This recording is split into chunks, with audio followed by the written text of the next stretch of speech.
Episode of the Pu'u Muay Thai podcast is brought to you by pmtlifestyle.com. Authentic Muay Thai lifestyle by Pu'u. Definitely go check out the website at pmtlifestyle.com for some awesome lifestyle merchandise. That's for those of you out there either involved in Muay Thai, looking at getting involved in Muay Thai, and embrace a healthier lifestyle to live the life of the Nok Muay. Go check it out. I want to talk about Black Room at Deep Studios.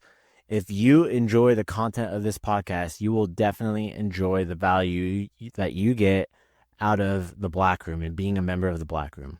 What it is it's a subscriber-based way to support the podcast. If you enjoy the podcast and want it to continue, I'm asking for your help. And in exchange, you're going to get an underground view of Muay Thai, American Muay Thai, as well as within Thailand. We have people who are now working on the ground in Thailand that are helping us get media, content, all that stuff. We're posting it there on Black Room, as well as behind the scenes footage of the podcast recordings when we're recording. After I stop recording for stuff that we broadcast, we put some subscriber-based only content on there. So you're going to really get a lot of value out of that subscription. Okay, it's not just supporting the podcast. We also have podcast subscriber only merchandise that's coming out as well here in 2024. So you have to be a part of the Black Room in order to get access to that. So I'm asking you for your help on that, but I know that it's not so much of you helping me. It's going to be us giving you a ton of value that you're going to get and just enjoy it. And it's only $5 a month. All right, you can cancel it anytime. Every little bit counts. Please go join it. The link is down in the show notes. All right. Anyways, sit back and enjoy the show. Thank you, everybody, for tuning in this morning on the Pu'u Muay Thai podcast. I have a guest with us today. He's been on the podcast before, back on episode 162. He's not from Arizona, but he's in Arizona now. Gym owner, promoter, coach, all the things that are involved in Muay Thai, and also does some endurance sports as well. So without further ado, I'm going to introduce Thiago Azeredo. So hello. Thanks for bearing the traffic today, bro. Yeah, the traffic was crazy, man. Yeah. I'm coming in from Gilbert, and it was, checked this morning. It was like, 20-minute drive. Ended up being 50 minutes driving. Yeah, not a My big wife deal. warned me. She was like, look, it's gonna be bad if you wake up early. I was like, that can't be that bad. There's 3 accidents today. It was crazy. Yeah, well, for those that don't know, so like Scottsdale is like in the northeastern part of like the Phoenix Valley, right? And then for Chandler, it's like, was it south? Gilbert, yeah, so like Southeast. pretty much southeast. Yeah, southeast. So it was just a drive. Yeah, but, whatever. But you made it up. You're actually the first. So I've had a bunch of people who were supposed to be here, like in the new studio setup. Yeah. You were in the old studio. Yeah. So your first thing was like, hey, this is I like the studio, man. Yeah. It's like, it's starting to get the studio vibe. Like, Yeah. It's like, okay, I like the format. I like sitting down, relaxing and kind of chatting. And got Adam's art. Adam's artwork. Yeah. Adam, I want one. I'm going to have to hit you up for some of the artwork. You got to do a Seton Gym one. Dude, So, yeah, because he gifted this to us when we had the Eat, Sleep, Teep promotion in California. nice. And we did the first one out there. But cool. it's kind of getting into it, man. US Open Muay Thai just happened at the fall 2025. Yeah. It looked like it was a success. It was a actual wild success. We did really well. Everybody, it was, there's always, a handful of people that, didn't get matches or whatever. And that tends to happen. Mm-hmm. Especially like the fall seems like it can be kind of lighter, right? It's a little bit on the lighter side, but it was our most successful fall tournament we've ever had. Nice. Oh, no shit. Yeah, it's our most successful one. And we've been growing year on year for the fall. And we're actually planning. We have a couple cool things in the works that I kind of want to announce on your show. I haven't announced anything yet. Oh, well, I haven't. Yeah. Okay. About this, he doesn't. Yes. All right. I haven't told him about it, so this is like coming up. But there's a lot of cool developments coming up on for the US Open. One of which is we are planning to do a third tournament. We want to do a third one. The fall tournament was originally, and I don't know if you remember this, a regional. Yeah, it was one day. Yeah, it was one day with chess guard. You're right. For everybody. For everybody. That's right. And so we did that. And it was so successful and it grew so fast. It was such a high demand that we just opened it up to everybody. We're like, why don't we just make it a second tournament? Yeah. And we are, you know, by popular demand, we want to do something in August, September area. So is it going to be at the same venue, you guys? I don't know. We're looking to do it kind of like a regional, but we want to do the D class and the C class only. Yeah. So that way it's a 1-day event. You come in, you weigh in the morning, you fight in the afternoon, you go home. It's real easy, real quick. Get some rounds in. And we're debating whether or not we'll even do a boxing ring, where we'll do it on the mats. It'll still be sanctioned by the USMTA. It'll still have all the same, you know, safeguards, insurance, medicals. You'll still have to do everything the same, but it will be an easier and cheaper event for athletes to compete in. Okay. So it won't be as demanding as a US Open, which is 3 days, you know, 2 boxing rings is, you know, going on all day. Multiple weight checks, all that Multiple weight checks. All that stuff is going to go out the window. Yeah, that can be hard for somebody, a newer person, right? Especially a newer coach. It's exhausting. Yeah. It's exhausting. So we you know, that's... You say exhausting. It's exhausting. If you come in and, you know, and that's why when we started a D class. D class is a development class that we started. And I want to get into that a little bit too. We started this because, you know, I have my own podcast. Yeah. And we had a bit of a debate. With all, you know, the major, you know, kind of sanctioning bodies and promoters. You know, I think we had Johnny Davis and we had... Yeah, Johnny Davis, for those that know, International Kickboxing Federation. IKF. Yeah, IKF. We had Pete Peterson from TBA. Yeah, TBA. And we had a couple other players. Yeah, Bob Hartnell from USMTA. And we had a debate about semi-contact bouts. And what ended up happening is I learned a lot. I learned a lot about semi-contact. And I always like to these things, like I might come in with disagreements about things, but I came into this with an open mind when we did it. And, you know, I'm sure we can show some of that later on, and I'll link it on the I'll get, for anybody that's listening, I'll link that to you guys' YouTube. Yeah, because you have it up on YouTube, on your YouTube, right? And then you can watch it. And it was quite an interesting debate where I was like, you know, I'm willing to do a semi-contact if it counts, if it counts on your record, and if it's only for novice. The 2 problems I have with the semi-contact is that there's people with 35 semi-contact bouts. I was like, I have 1,000 semi-contact bouts in my gym. It's called sparring. Yeah. And, you know, what's the point of doing so many of these? At some point, you're going to hit the ceiling as far as how much growth you can get from it. Yeah. And, you know, you need to move on to full contact. Full contact. That is, in my opinion. If you're doing it just for, you know, I fight and I do... fight for real, like fight, you know, and there's limits of for real and what that means. There's some people, they have like disabilities. There's people who just can't spend that time in there. Fine. Yeah. But I don't feel like I don't feel like it shouldn't count towards your record, because it does give you an advantage.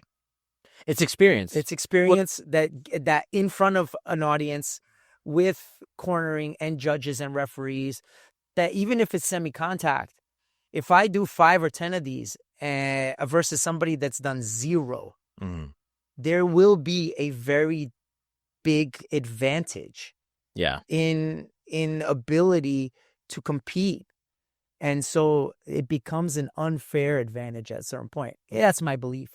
And people, you know... Well, this comes into, because like the divisions that like all these tournaments have, right? You have like it was C, B, A class.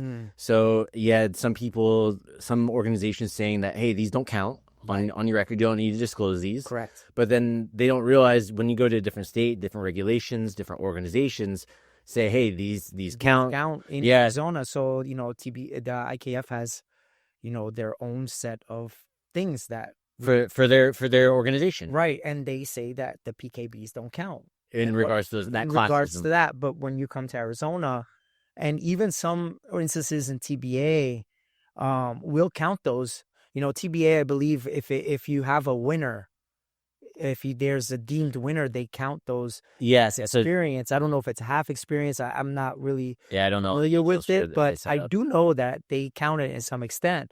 And so, because there is an advantage there. And for me, I don't care if they count it as a winner or not. You're getting in front of an audience, you're training a full fight camp, and then you're competing in a sanctioned event. I believe that should count. Yeah. And, again, it comes down to fairness. And, in fairness, I should know my opponent's experience, whether it be semi or not. Yeah. So, well, with that, I remember from you guys' episode, it came out was the people that are doing a lot of these semi-contacts agree that this is experience. This is experience, and I think in the way that we're doing it is the way that I feel comfortable with. Mm-hmm. So at the US Open, we started a development class, D class, yeah, where athletes can compete semi-contact, no head contact with chest gear, and that includes the adults no head contact. That's adult. Everybody's no head contact in the D class.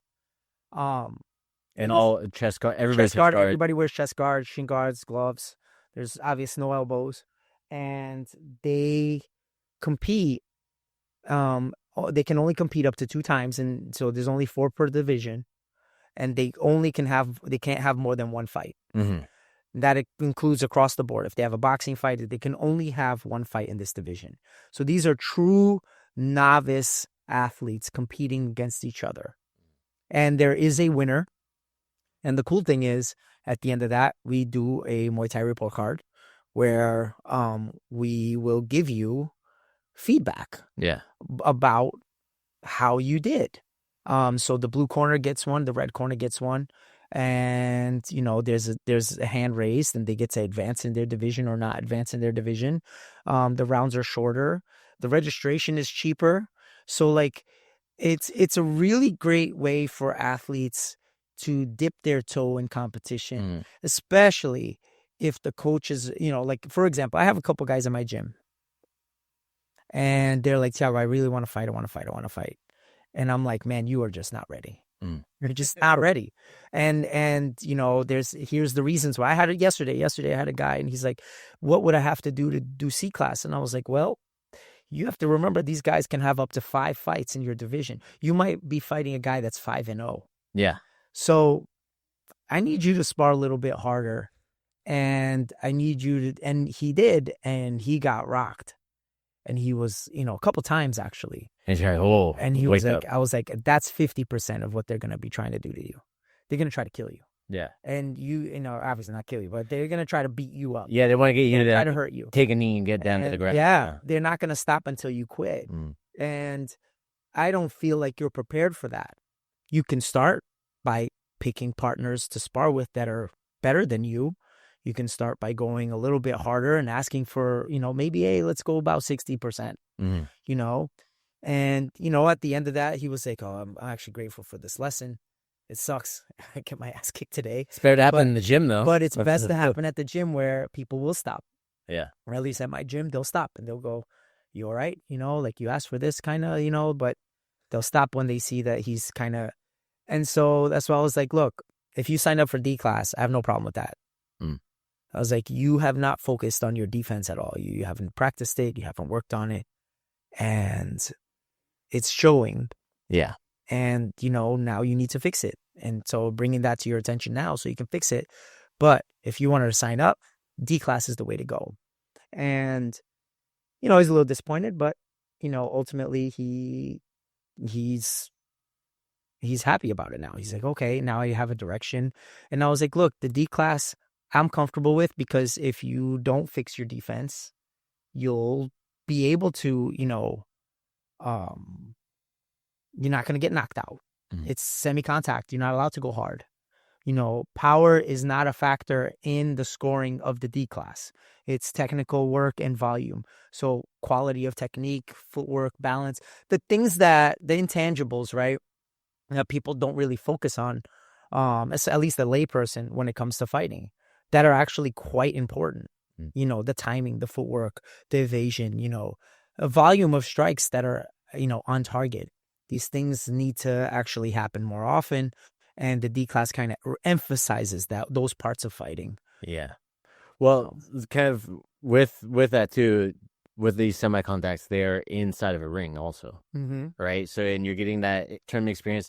They're doing the blood work, they're doing the physical, they're doing the weigh, and everything's the same, because of the way the regulations are here for one, right? Also safety, for two, right? So, with that whole structure, I really see it as a good way for somebody who's maybe a newer coach to get that experience of what it's like as well. Maybe you get an MMA gym that is not comfortable with Muay Thai. They don't really know what to expect. They're worried about their guys getting their just totally torn apart. Yeah. Right. That's a great, so, and that's also a great segue that a lot of people don't talk about is why competing in tournaments like the US Open will, especially the US Open, will help your business as a gym owner, understanding that these kind of tournaments will help you grow your company, your gym, and not just, develop you as a coach, but also develop your ability to build your business. You bond with your athletes. That's like a big one, bonding with your athletes, trying to get people to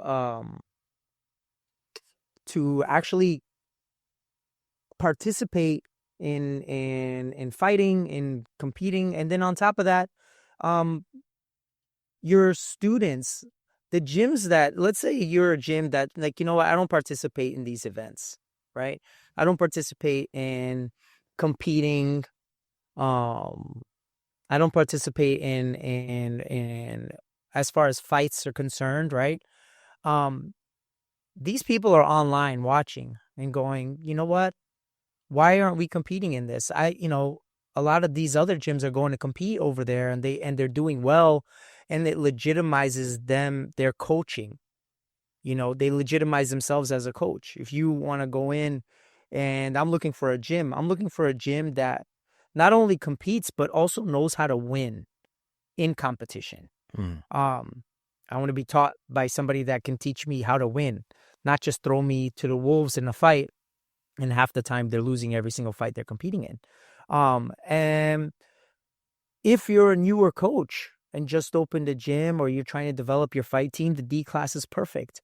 Because not only are you going to get that fight experience and that bonding with your athletes, and that retention for athletes to they have to do at least 6 weeks of fight camp. That's retention. Well, this is like, it came into like the idea of the semi-contact stuff.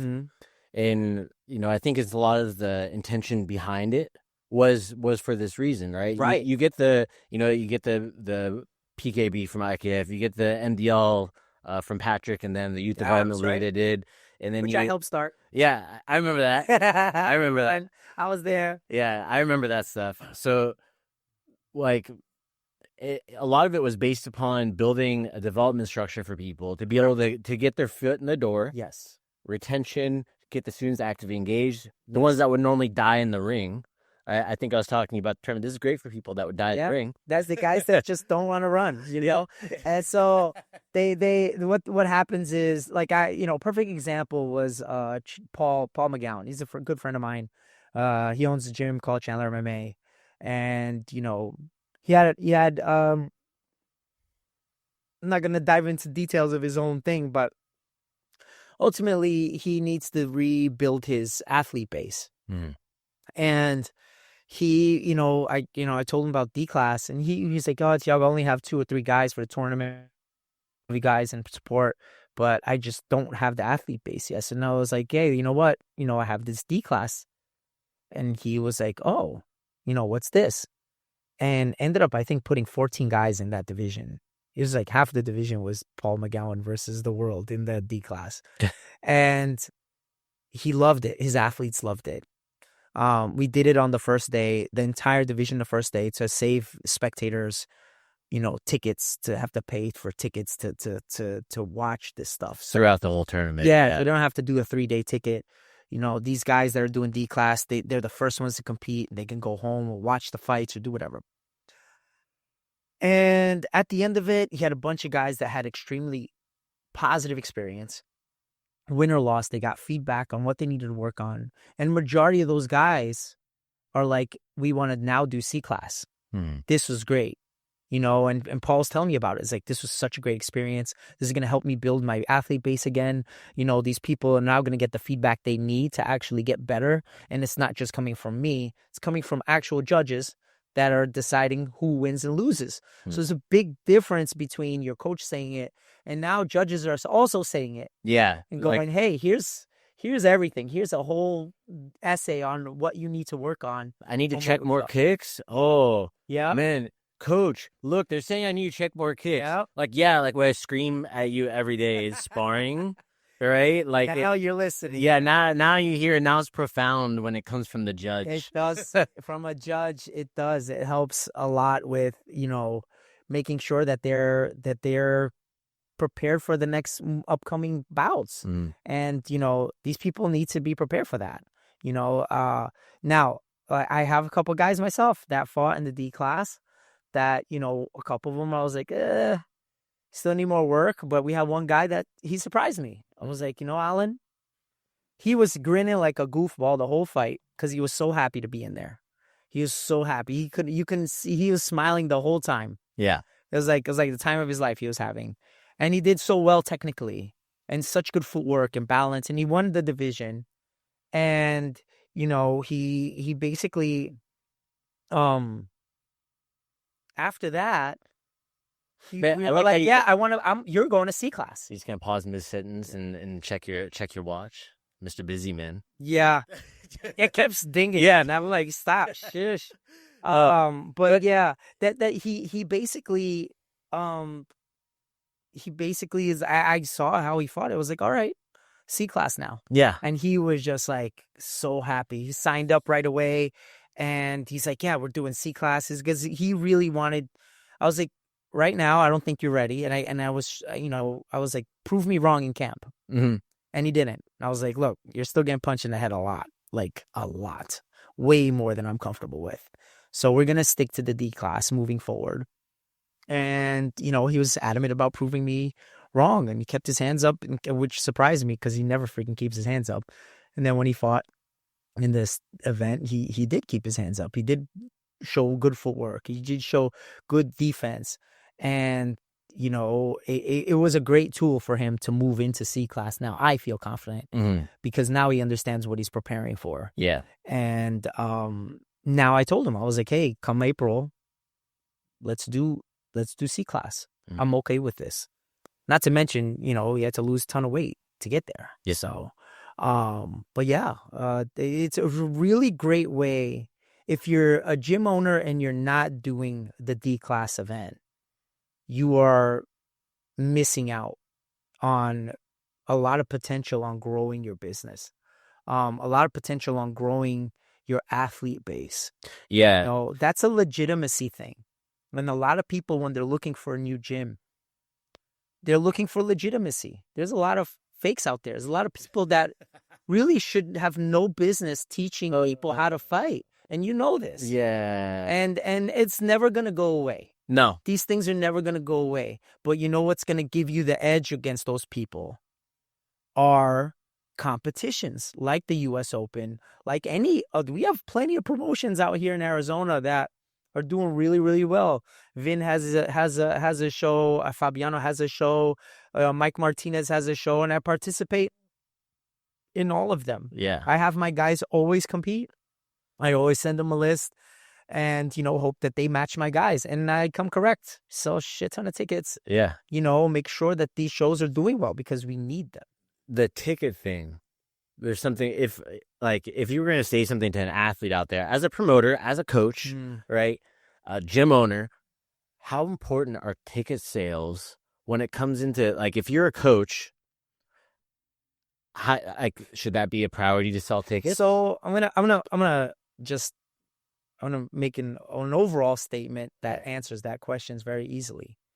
If you're a fighter, okay, you're an athlete in general, you are in show business. You're in show business. You're in the business of entertainment. whether you like it or not.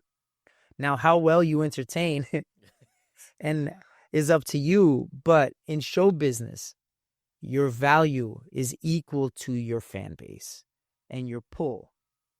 Not how good you perform as an athlete, as a comedian. There are probably comedians funnier than Dave Chappelle out there that I will never know about because they fail at marketing themselves and building their brand. And that's unfortunate for them because, that'd be great to find another Dave Chappelle out there, right? Yeah. But it's the same with athletes as well. Is you have to have a draw. And that's just as important as how good you are as an athlete.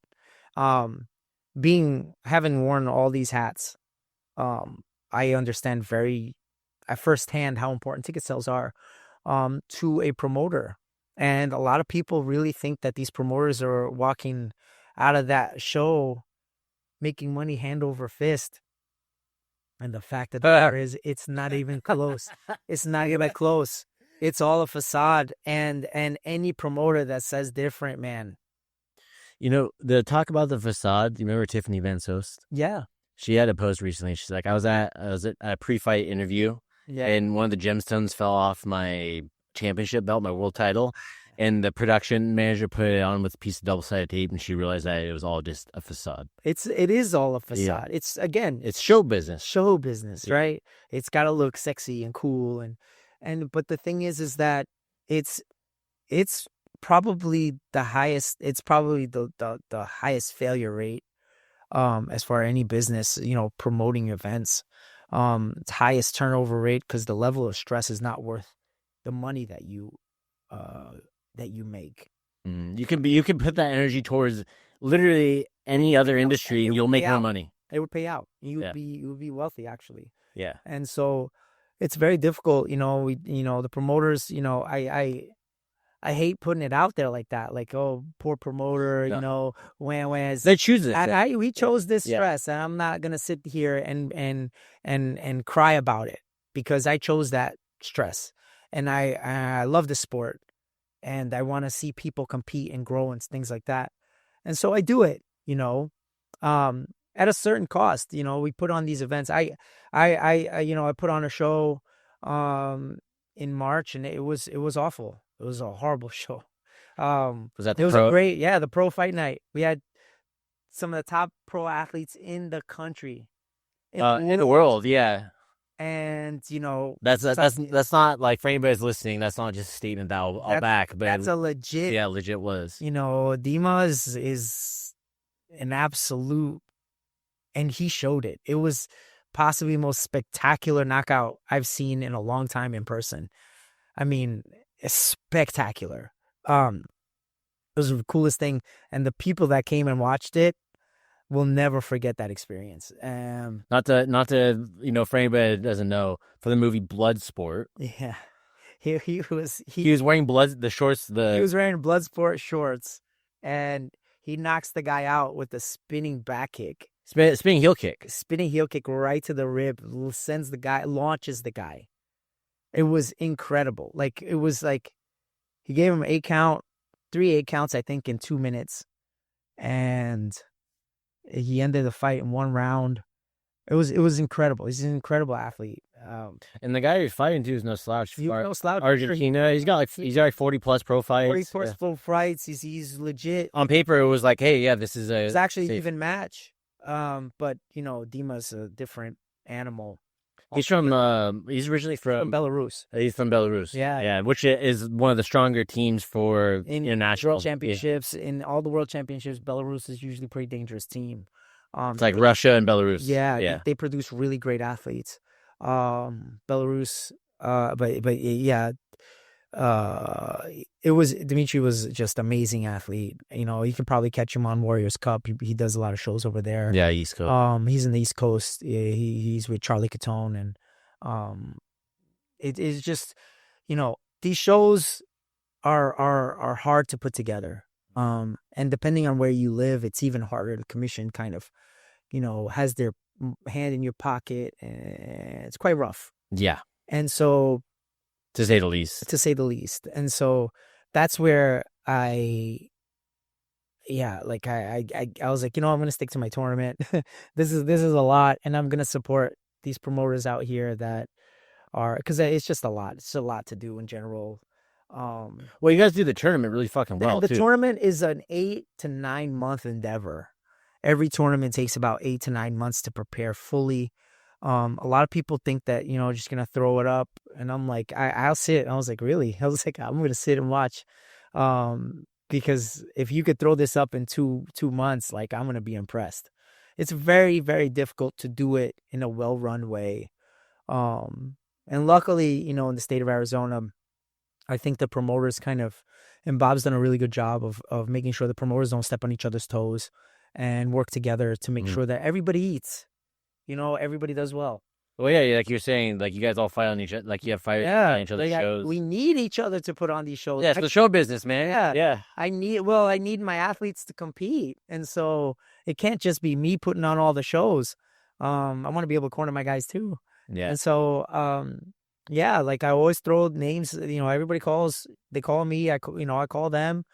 And they're like, hey, who you got? Who you got? Oh, I got this guy, that guy. I'm always trying to be supportive. And again, I sell the tickets. I come in. Usually I try to, Flagstaff is always hard to sell. But I still try to bring in 60 to 80 people. Now, usually I'm at 100 tickets, and if it's, like Ruben, things like that, like my top guys, it's a lot more than 100 tickets. Yeah. So we participate, in trying to build the local community. Hey, what would you attribute to, like you were saying, your fighter Ruben having a big draw? It's interesting because he's a coach at the gym. Do you think that has something to do with it? That has everything to do with it, because his influence on, especially the youth, he teaches the kids. He's the youth coach. And, these kids look up to him because he was a kid when he started. I think he started at 12 years old or something. He was just a kid when he started at my gym, not 10 years ago. And so coming in, kind of from the ground up, he understands, and everybody's watched him grow up. So they're vested in his career. Like of course I'm vested. I trained him, but like if you've been there watching him grow up his whole life, would you not want to see him make his pro debut and go into stardom, with, he has a spectacular record with, 22 fights with only 2 losses. And he didn't fight slouches. He fought, difficult opponents. Mm-hmm. And so, a lot of people are vested in that. If you're a coach, especially that's my coach fighting now. There's no way they're not going to buy that ticket. Yeah. So that has a lot to play with it. Ruben's not big into social media, but he's starting to understand why it's that important. He's like, okay, I got to start posting now. We had that conversation, I think last month, about, he's like, man, I really need to start posting. And I was like, yeah, you probably should. You should start posting, especially if you're going to make your pro debut. These promoters want to make sure that they're selling pay-per-views, they're selling tickets, they're selling all these things, and people want to watch you compete. That's a big, important part of your career. Yeah. Otherwise, it's going to be very difficult to sell you as a show. Everybody knows how good you are, but it's going to be difficult to sell you as an athlete. Yeah. So, well, with like the D class, and you have the fighters that are getting built up, the coach. Let's talk about like coach development too. So like the stuff of the D class, it allows them to go out there and get that experience as well, and you can help develop your bench of coaches that can help you out. And that report card is going to be something for the coaches to take home as well. Yeah. Get a read and go, okay, these are things. And especially if you're a coach and you're seeing consistent, let's say, gaps in the game that you are producing, right? Like, every one of my guys aren't blocking low kicks. Yeah. Guess what I got to do now? Yeah. I got to actually, that's a reflection on me as a coach. That's now doesn't become much of a reflection as an athlete, but more like, I has 7 guys and none of them blocked a low kick, or none of them, were balanced, right? They were always off balance, or none of them knew how to clinch. These are now things that are a reflection on coaching and fixable things, things that, okay, like I learned this lesson. Now I got it, next fight camp. I got to make sure that they clinch more.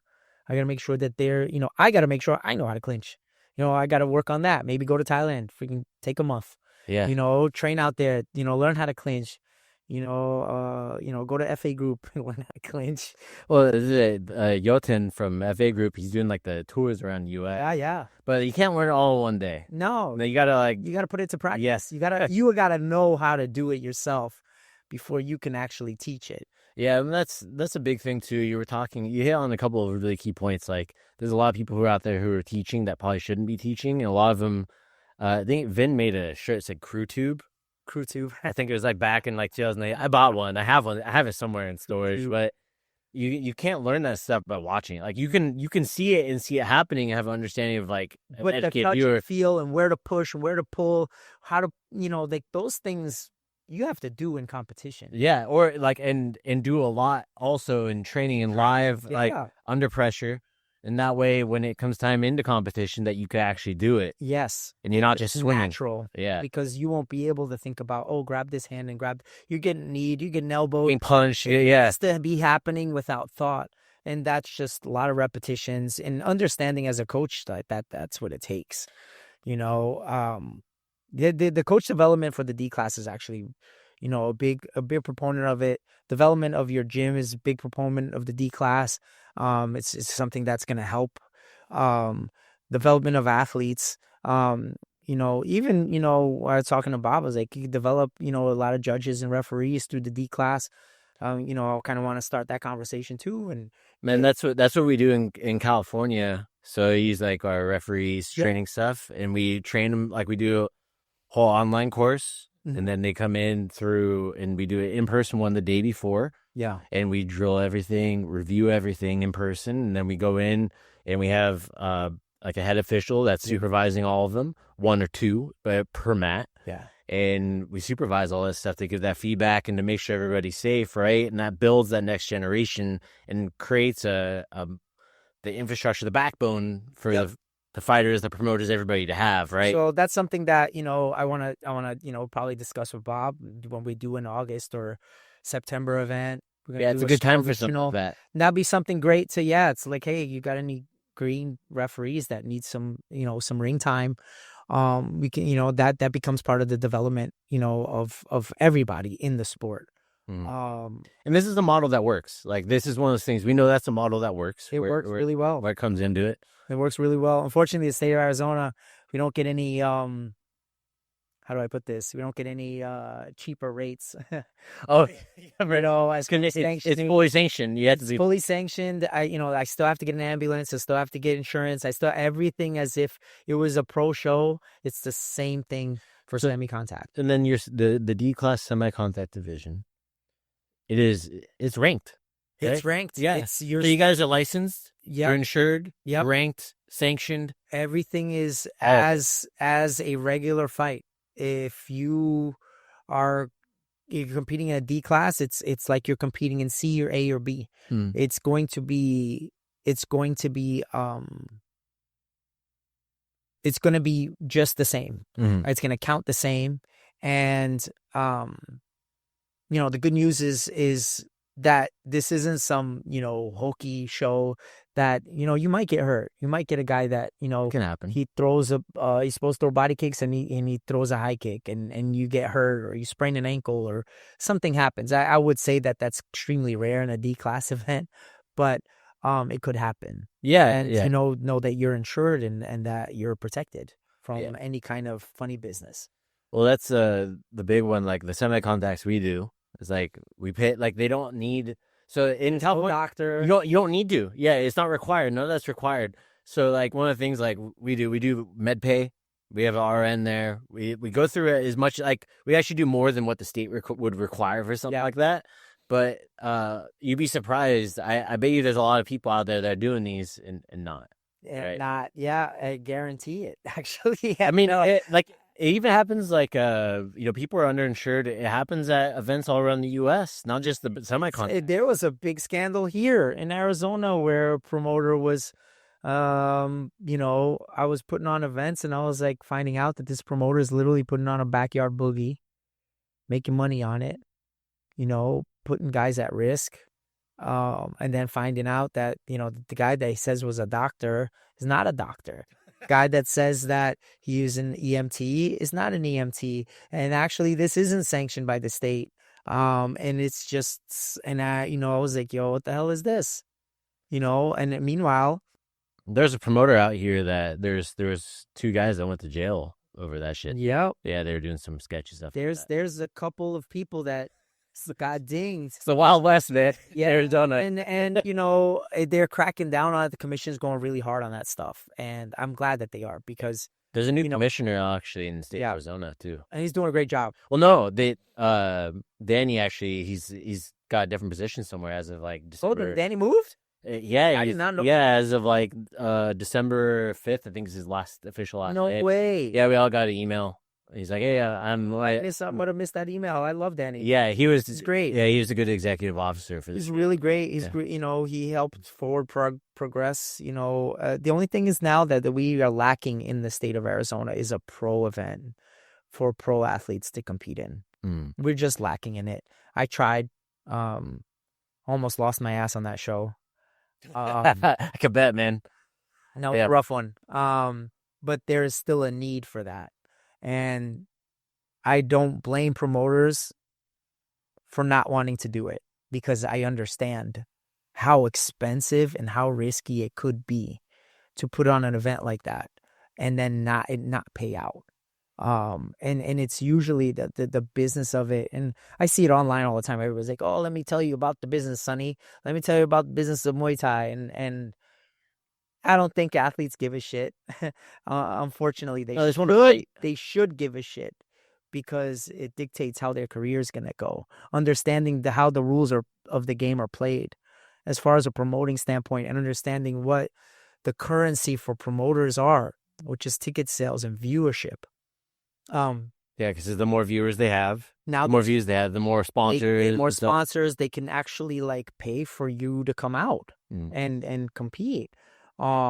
These things are very difficult, but we are lacking. We have very, very elite pros in the state of Arizona, really elite. Do you watch the Challenger? I haven't yet. Battlegrounds. Tierra. Yeah. We have Nick Chastain on there. We have a couple big, names that are on TV. We have legit athletes in Arizona that aren't fighting in Arizona. Yeah. Which sucks. We have, Mike Antonio. Yeah, it's fighting a big. Fought on Siam as a, what is it? I think it was 6, 8. I saw that kid's first fight on Siam Fight Productions. Yeah, we put that show on, for kids. And, Tierra fought her, I think her first or second amateur bout on our show. Watch these guys grow up. Nick, Damien, we put on the first pro card, and Damien fought on that show. Well, then it was the most craziest fight I've seen live. And not to mention you guys' tournament, the people that come in through that too. Yeah. It's not just Arizona people. But a lot of people come through, but we have locals here that are elite. And there's no pro show out there. So, promoters out there, I will support. I have 2 athletes. I have Tyrell that they want to do their pro debut, and Ruben that wants to do his pro debut. And I have been struggling to find a place. I think Fabiano's putting on a show, a pro event. And, he's also had trouble with the commission a little bit. Not bad way, just logistics and stuff. Fabiano's a promoter that I highly recommend, that does things by the book. Yeah, and Samurai Soul. Samurai Soul is a great event that he's trying to put together, a pro event. And, we need guys like Fabiano. Yeah, he's done a couple pro shows. He's done, did he do 1 or 2? One. He did 2. He did 2 pro shows. Yeah. And, I think he did 1 MMA and 1 with Pro Muay Thai. And we really need pro promoters in the state of Arizona. And when there is a pro promoter that comes up, we need to support that guy. We need to make sure that he at least breaks even. Yeah, something. And so that these shows can continue, because otherwise we cannot continue to develop these amateur athletes that are really pros that are scared to turn amateur. Well, one of the reasons they're scared to turn pro, sorry, is because if they do that, they're not gonna have experience anywhere to. Yeah, so the problem is turning pro. As soon as you do that In the U.S., yeah. In the U.S., it's like you cut your legs in half because now you can't. Amateurs now is great for amateurs because you can fight 10, 12 fights a year. If you're doing all the tournaments, if you're doing, fight nights, you could fight a lot. You could, turn, into a pro athlete in maybe 2 to 3 years, just continuously fighting.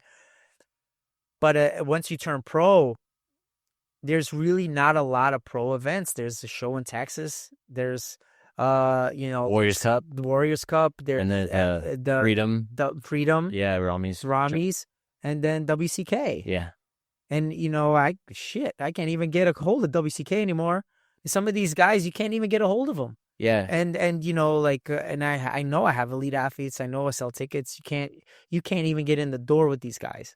And it's tough. So we need more opportunities for pro athletes. And I think that's where the big gap is, right? So there was one, I think it's A1 Combat. They're trying to do, I think, 4 pro events a year, but they had one cancel last minute. It was like the week of. Last 3 months. I don't know if it's the economy. I don't know what it is, but we had, I think, 4 shows pull out, like literally cancel their entire event. And I don't know if it's financials. I don't know what it is, but I saw 3 separate promoters cancel their events. Like week of the event, and just like, hey, we got to cancel. We're upside down. Yeah, we're upside down, and if we continue this, it's going to be bad. And that's extremely unfortunate considering how much growth there is in this sport. But that also comes into like one of the points we hit, Thiago, was about fighters also promoting as well, because it's not just you promoting yourself, it's promoting Muay Thai. Because that's the other thing is people still don't really know what Muay Thai is. Like, it's funny. More people do. Yeah. But like we're fucking nerds, dude. Like they literally like we're nerds sitting in a room right now talking about Muay Thai. Yeah. Right. But for us, it's this big thing. It's like, how do you not know about it? Yeah. Right. At this point, it's becoming mainstream. It is. But it's like still, like I have people that I told about like Muay Thai when I first went to Thailand in 2008. Yeah. And their friend just went and came back all the stuff. He's like, hey, did you know Muay Thai is like a big deal in Thailand? I was like, no shit. It's like, did you know soccer is a big deal in Brazil? Yeah. How the fuck are you talking about? Yeah, no shit. But the thing is, like, if you don't know, you just don't know. And it's like one of those things, like in advertising, you have to keep reminding people about it. Otherwise, we said something at our event, and I've always said this, and a lot of my partners and stuff, and it's like, bring a friend to a Muay Thai event. You don't need to say shit. Hey, come with me. Just come watch this cool shit with me. And, it's not that expensive, but I guarantee you one thing, you will be entertained. And, and you're supporting small business, you're supporting amateur athletes. You're doing a big service to a small community. And by just, hey, I'm going to the show, invite somebody that's never been to one before. Just bring them out. And, we always say this, if everybody would do that every event, if every fan would just bring out a layperson every time. And my wife was like, she grabbed, her friend, here's a funny story. She was like, hey, so-and-so come out. And she's never been to a fight night. She's never been to any kind of fights. And, she was just like, sure, I'm just going to go do this thing with my friend. And she was like, do I need she goes, do I need a tarp for the blood? I was like, what do you think this is? Sword fighting? Like, no, we're not going to need a... She's like, I don't want to get blood spray. So she thought it was like the most brutal thing. I was like, no, like it stops if there's like a teardrop of blood, the fight stops. Like there's no blood's going to be splattered everywhere. And she came out and was like, I want to come to every single one of these moving forward. And she does. Because it was super entertaining. Yeah. And she never even watched a fight on TV. Yeah. And now she was like, this is way fun live. Yeah, when you see it in person, and I think there's a lot of sports that are like that too. When you see it in person, it's like, oh, I get it. It's fun. I was It's like a that with lot of ice fun. hockey.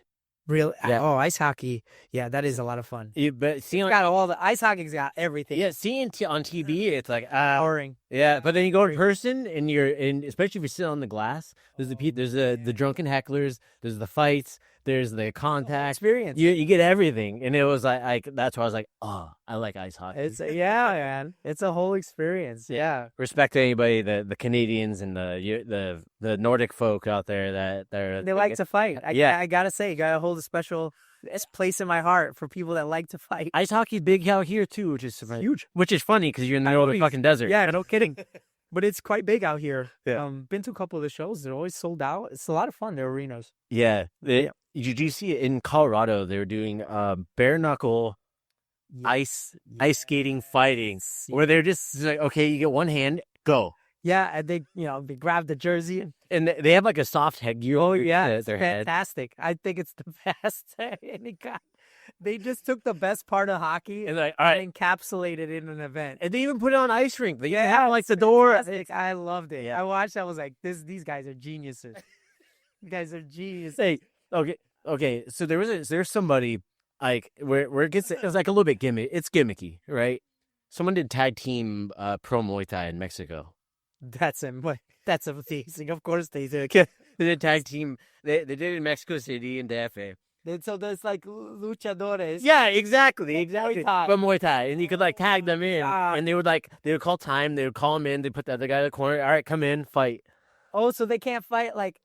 Oh, they have to fight the other guy's opponent, or They can't could fight. Yeah, they could rotate it. or so they can stay. They could stay, right? But what would happen is the guy would like, if he's getting pieced up in his own corner, he could tag the guy, and the referee would call stop, and then he would put the other guy in neutral corner, wave him in. Why? They come in, fight. Yeah, so they did it. It was Of It- course, yeah. it's in Mexico, bro. yeah, That's funny as shit. but it's like a gimmicky entertainment thing that doesn't grow like fans, but it also just. I would watch that. I didn't even know that existed, and Yeah. I'm gonna be looking that up as soon as I leave here. I think so it was the Rumble in the Jungle guys that did it in Yeah. Mexico City, I believe. Okay. is what that was. Yeah, That's that was pretty cool. their turn on it.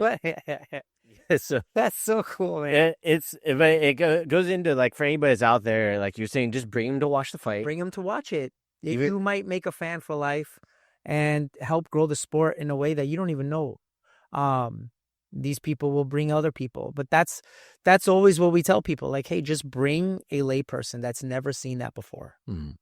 and participate in that, so that way it could grow. Yeah, The grassroots is the strongest way to grow an audience. Just because people they'll have an emotional connection to that. Once they come in and see it, they're like, wow, that was a lot of fun. I love that experience. And now I want to share that with all the people that I love, right? Like, come on, let's go watch this thing. yeah. So- It creates the community, Right. right? Yeah. Yeah. So that's super, super important for all facets of fight sport, and especially like a budding sport like Muay Thai. I don't even know if we're budding anymore. I think we're getting to that mainstream level where, there are enough people out there that know at least what it is. And, it's now, it used to be like every time I mentioned the word Muay Thai, I'd have to explain myself. And now I'm surprised when I have to explain myself. Yeah, like I was saying, for people, When I have to explain myself, I'm just like, where are you under a rock right now? Like, what's going on with you in your life? do you have a TV? Yeah, like do you not? It's on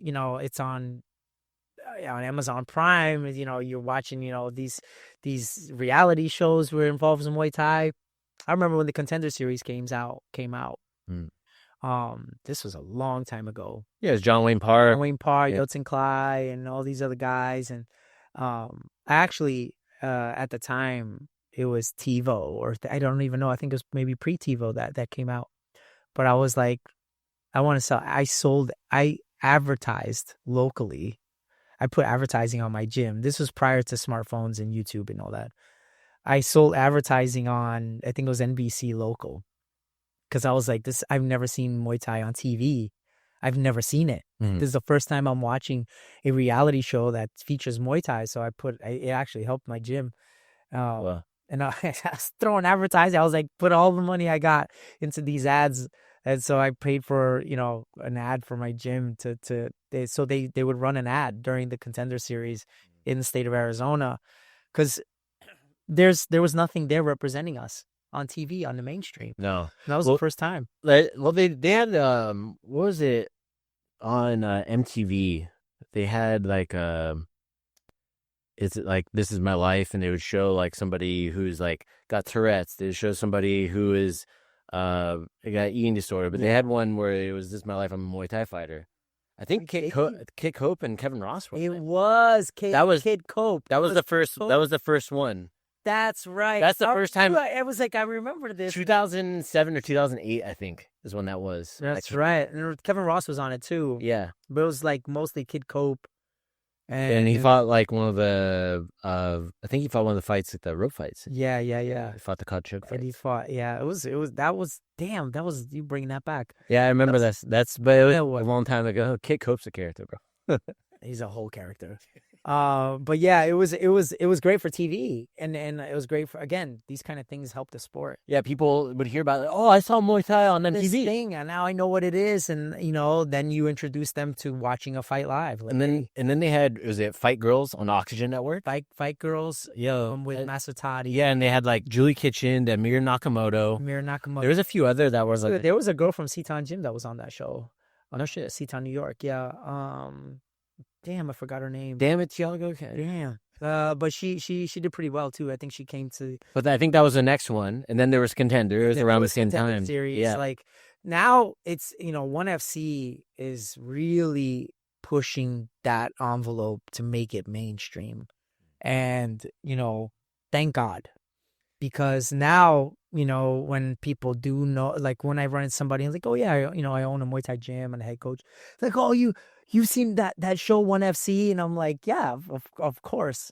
But I'm always very delighted to hear that somebody that isn't really like into it, doesn't train, right, is watching ONE FC and being super entertained by it.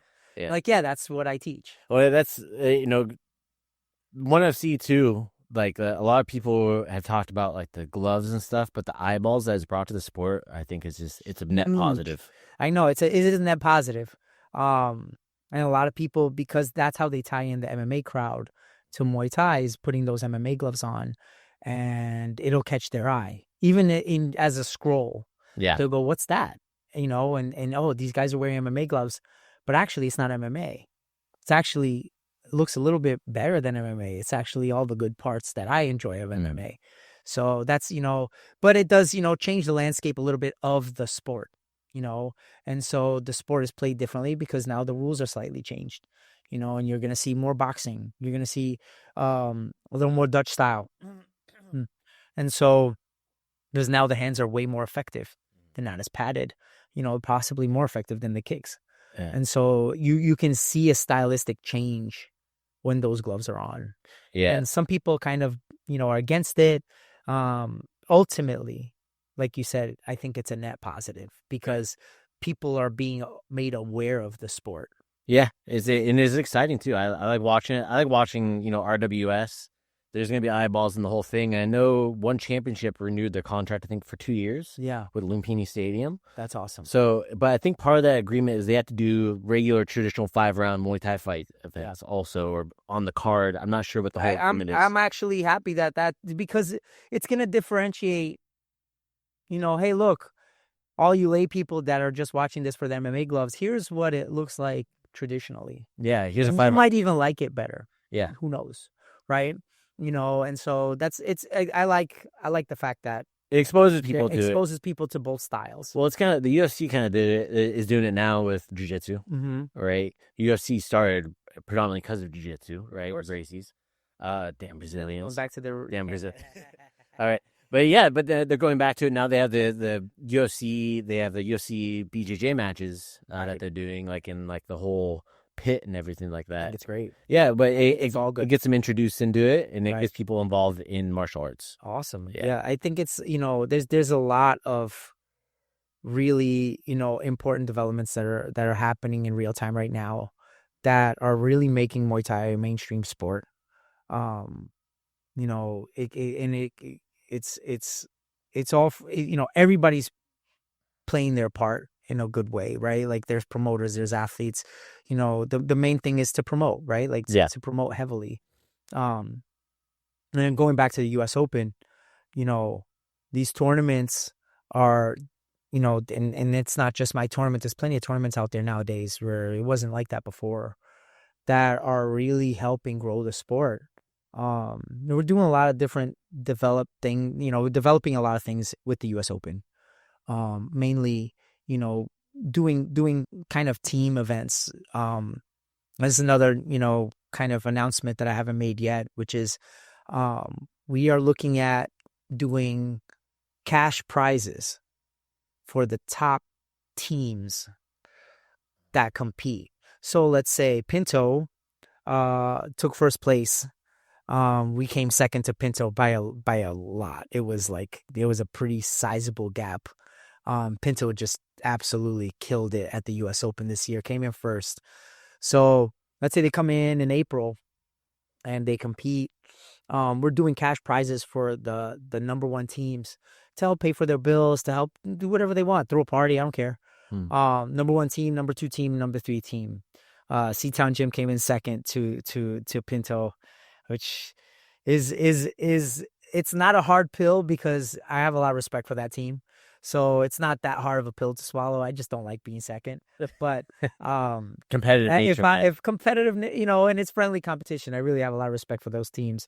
And then also watching budding teams kind of go up the ranks too. Yeah. Gyms like Elite Kickboxing Gym out of Carlsbad is doing really well. They're every tournament they're going up a couple places.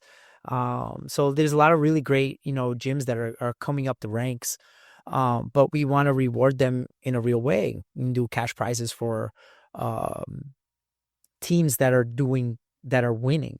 And to keep them with help with their resources, things like that. So yeah, so it's a team prize.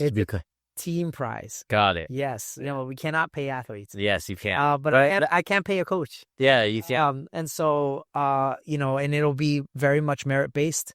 It's based on wins, and we're gonna have a point system that's a reflection on I noticed you had team captains this time too. Yes, for the teams. Yeah, so we really want to put emphasis on teams. So my idea was, it wasn't my idea. It was actually Ryan's idea. Ryan and I are cyclists. There's no secret about it. We bike, we run, we do triathlon stuff, and we do a lot of endurance sports. And, I love watching the Tour de France. And on Tour de France, there's a yellow jersey. And it's usually the team captain. That's where you got that jersey. From. Yeah. And so, I'm a big fan of it. And Ryan was like, why don't we let the teams, pick the bigger teams, pick a team captain? Because that's kind of cool. If I see a yellow jersey competing, I'm going to watch because I'm going to assume that's one of their best guys. So without a doubt. So it brings eyes on it's going to bring eyes on that person. Yeah. And so I picked my team captain. He absolutely did great. We call him the Terminator, Dawson. And we picked, I think it was one of my head coaches at the gym there picked Dawson, and rightfully so. The kid's a workhorse. And he won his division. I think every team captain, for the exception of one athlete that didn't win the division but did well, got to the finals. But all the team captains were very enjoyable to watch. Yeah. Right. And so we're going to start promoting that kind of team spirit where they focus, the whole team comes around this one person, and this person also motivates the team as well. We really want to put a lot of emphasis on teams and building, a large team base and helping gyms build large teams. When a gym has a large team, that legitimizes them as a gym. Like, you're producing athletes. You don't have, I'm probably going to get a little hate for saying this kind of shit, but there are athletes, and I don't care. there are athletes that are good despite their coach. Yeah. And I've seen it, and it's like, despite their coach, they're good. But the gyms that are good, the coaches that are good, produce athletes like that on a regular basis. It's a repeatable process. It's a repeatable process, and you see athletes coming out of that gym on a regular basis doing well. Yeah. Right? But then you have these gyms that are like, you have this one really good athlete. And they're a freak athlete. And they're just, despite their coaching, they do well. And the way I know is that, like, where are the other athletes that are around them? Mm-hmm. Where are all these other elite athletes? You know, like, where's your base of athletes? And so that does tend to happen. And so, you know, if you're not in these kind of tournament settings, it's difficult to legitimize. Even if you have that one superstar, Yeah, it's still like, how do you legitimize yourself as a coach? because they're not producing. Yeah, you're not producing athletes on a regular basis. Maybe one really good athlete, but then where's everybody else fall in that? It's like, okay, anybody can get lucky and have a super freak, you know, dude that just is natural at everything, you know. And I see it sometimes at these world championships that you know, these coaches go and compete, and I'm watching them corner, and I'm like, what are they saying? Like, what are you doing? Like, and you know, you can kind of see it and go like, this guy's good despite the coaching, not because of the coaching. Because they're saying weird stuff in the corner, like, oh, be yourself. And I'm like, what are you talking about? Be yourself. What are you doing? You know, like, you know, coach them, like, give them guidance. Tactile knowledge, tactile guidance on what's just going on. Be yourself. Remember who you are. And that's like, okay, great. I remember. Now what? You know, like, what do I do from here? Do I move to the right? Move to the left? Like, shaking my distance? It's like, what do I do?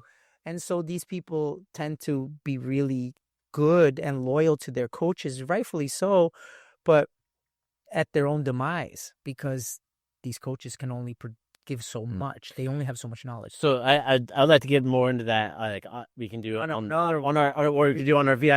VIP stuff for 5 minutes or something. But what else you guys got going for US Open? So you got 2026 coming up. Yeah. So what else? So you have potential third tournament. Yes. All right. We have a potential third tournament. Looking for a venue now. I'm gonna talk to Bob as far as still. I don't know if anybody's gonna want to come. That's still in August. I'm even considering going to Flagstaff and doing it with Mike. Oh, okay. You know, like a destination kind of tournament where it's not so. People love going to Flagstaff.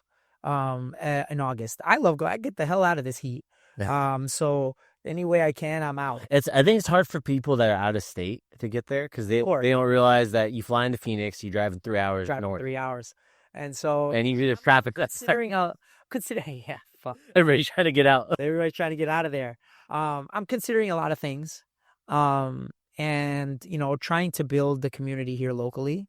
So putting on a third event is, you know, an important part of our mission. Our mission. You know, building the team atmosphere, like really rewarding teams, large teams, for coming out, for sacrificing their weekend and things like that. So like, we want to do a cash prize for winning teams. We want to do a more robust ranking, so that, like, not only is it based on how many gold medals you have, but also how many team wins did you get. There are gyms that, you know, have a lot more wins. It can happen, but still not get the gold. You know, they produced, you know, they fought in all the big divisions where their athletes win a lot. You know, we want to reward those teams. We want to do rewards for teams that are performing. And that doesn't mean that they're winning, but they're performing, you know. So we're going to have a lot of team-based rewards to kind of build that atmosphere. So if you're planning on coming out in April, you may be more motivated to build a larger team and bring them out. And because that's where we're going towards, is really like focusing on, obviously we don't want to exclude any small teams and any budding teams, but we also have tools for those small teams to also build, which is the D class. So we have a lot of different things that are coming up. We're also in the process of creating a nonprofit to actually create a little more education and build these small teams and help gyms produce athletes. I've seen your trademarks go through.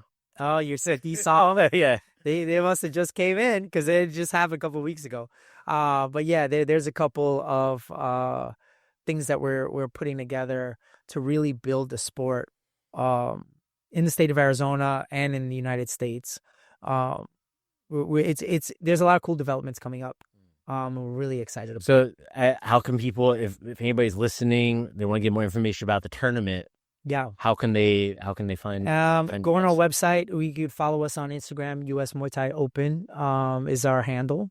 You can also find us on our website, usmuaythaiopen.com.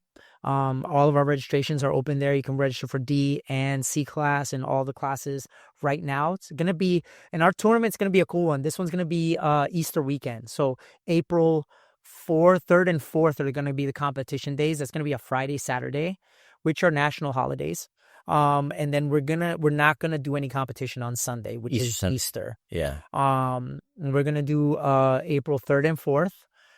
Weigh-in's gonna be on the 2nd, if I'm not mistaken, on that Thursday, and then you'll be able to compete Thursday, Friday, and then on Friday, Saturday. And then Sunday, there's the championship day is going to be Saturday. So all elimination rounds are going to be on Friday, and then Saturday will be the finals, and then Sunday you can celebrate Easter with your family. Yeah, let's fill up that D class too. Like I'm telling everybody out there, I'm telling our team, like, yo, sign up. D class is a excellent. I told my own team, if you are sparring regularly, D class is perfect for you. Perfect division for somebody that's just sparring. I told my entire team, if you're an intermediate class, and the intermediate, like, if you're in, because my class, my gym, you have to be invited to be intermediate. We spar. Intermediate advanced group is invite only.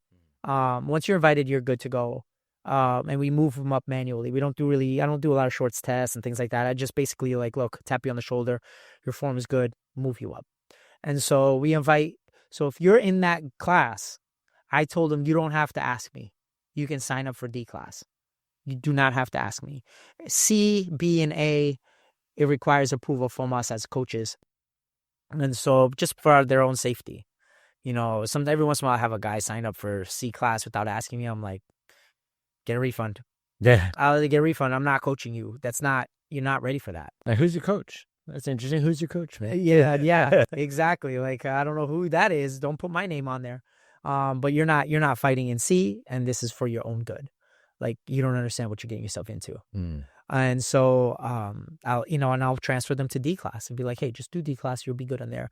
And it's like, again, it's a great segue into fighting and into learning what it takes to be in that bigger group, in the C class group. Or even if you actually want to do that. And yeah, even if C class and up is a goal, D class is perfect to segue in. Remember, C class is 0 to 5 fights. You could be fighting somebody 5-0. That's an experience. And then D class. And D class is 0 to 1 fights. 0 to 1. So you can't, including semi-contact guys. Including everything. Yeah, all experience. Contact, boxing, MMA. If you only have 1 fight, you can do D class. So yeah, I hope to, so the registrations are open now. They're really cheap right now. I think it goes up next month. It starts going up after that. So why do you think people drag their feet on that? It's interesting. I've gotten a lot of different things. So usually the A-class guys are just like, I don't want to get researched. Oh. And so they'll wait till last minute. Strategies. And then they like, people are pulling out of my division because every time I sign up. So they wait last minute on that. Yeah. I think some people, they want to see if anybody jumps in to their division before they sign up. They're all kind of waiting. They're all kind of waiting. So that, and they're messaging you guys. Hey, that's always a mistake, because if we don't find you something, we refund you. So like, or we could defer you, but ultimately, we're very motivated to find you something. So the best way to really get matched is to sign up early because it gives other people that, ability to discern whether or not they're going to compete or not. They're a lot less likely to not jump on if there's nobody in there. So if you really want to do it, sign up. So very simple. Well, thank you everybody for tuning in today. Thiago, thanks for coming in. Thank you. We'll stick around and chat a little bit more afterwards. Just like we'll have it recorded and stuff like that. For those that aren't on here, we have a VIP group. I just have some questions I want to ask you in there. So if anybody's interested and wants to hear what we're going to talk about, you can go join that as well. Links down in the description. I'll link your guys' YouTube video or YouTube channel and everything as well. Go see that podcast. That was quite funny. It was a good one. It was very informative. It was informative, and there was some heated debate. Yeah. And I like heated debate. I love heated debate because we always find truth in heated debates. Yeah. So it's really great. So with that said, everybody, we'll see you next time on Facebook, YouTube, Instagram. I'm turning you guys off. All right. That's going to be it for today. Thank you so much for tuning in today to the Pu'u Muay Thai podcast. If you enjoy the content, go leave a review over on Apple Podcasts and on Spotify. Give us a rating. It means the world to us. Also, if you want to be a guest on the Pu'u Muay Thai podcast, or if you just want to shout out to your friend, go check us out at podcast.pu'umuaythai.com. You can submit to be able to be a guest on the podcast. You can submit what you want to talk about. Also, if you want to just give a shout out, there's a button for that too. Sawadee Kop.